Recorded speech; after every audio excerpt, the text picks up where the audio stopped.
What's up, guys? This is a bit of a beginner-friendly run-through of using package.json and npm or yarn to install Node packages.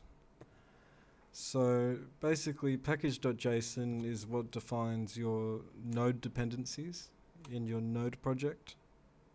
So you can see here, this is my package.json. These are my dependencies. If I run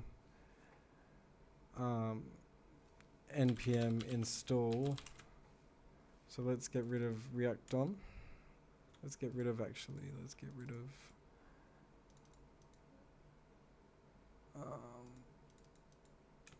let's get rid of frame of motion.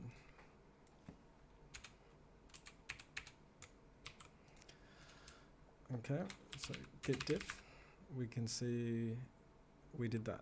Got rid of frame of motion. Press Q to quit out of that. And then npm install frame of motion.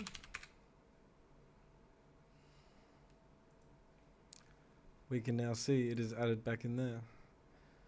And there is also package-lock.json, which is what locks your dependencies to certain versions. So sometimes you delete this when trying to fix weird cached issues. And npm is Node Packet Manager.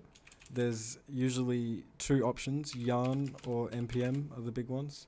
So you go online onto the yarn package website or the npm website, and you can search through various packages and install them through yarn or npm.